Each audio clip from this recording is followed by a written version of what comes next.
Good afternoon. I'm Sharon Min Chow coming to you from my home, from my dining room. Let's get to three national headlines about the coronavirus you'll want to know. Looks like an agreement on Capitol Hill today for a second aid package to small businesses. This one for $450 billion. $100 billion of that would go to hospitals and testing. The first round of Paycheck Protection ran out last week. Gas now selling for less than $1 a gallon in 13 states. Crude falling to below $12 a barrel today. A deal to end the oil war is not enough to offset the huge decline in demand. Houston-based companies have laid off thousands of workers in recent weeks. And more protests scheduled today as demonstrators across the nation rally to go back to work. This as 22 million Americans are now unemployed and governors begin easing lockdowns. In Austin, protesters argued that Texas was not moving fast enough.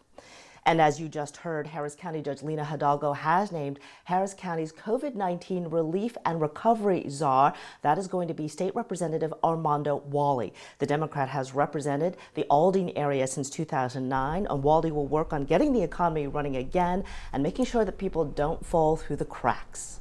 As a lifelong resident of Harris County, I've gone through a number of natural disasters with all of you. And one of the things I love about our people in this region, that in the aftermath of a crisis, we always come together and we always emerge stronger. Mayor Sylvester Turner will name Houston's COVID-19 recovery czar this afternoon at 3, and we'll be streaming that news conference live on our web and social media platforms.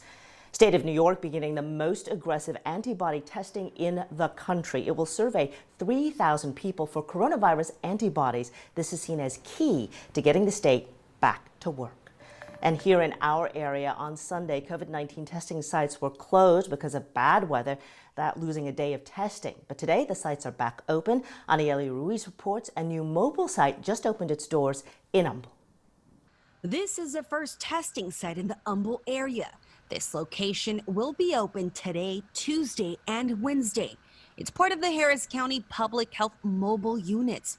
They're pop-up sites that rotate locations across precincts, and they're able to test up to 120 people. Harris County elected officials visited the new site before it opened to the public this morning.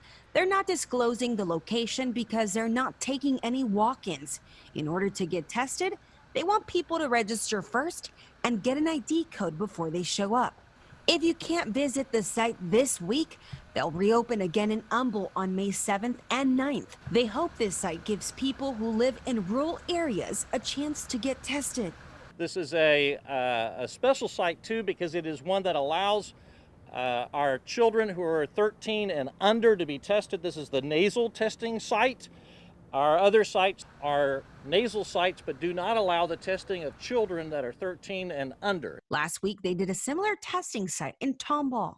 The city of Houston also has 2 drive-through testing sites. Each has been maxing out at its capacity and testing about 1,000 people every day.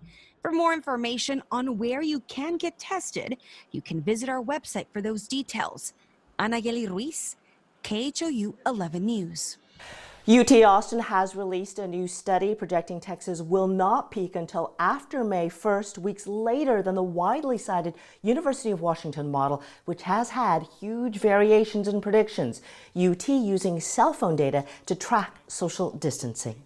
Well, you've got questions, we've got answers. You can text any of the keywords on your screen to 713-526-1111 and we'll reply with information on those topics.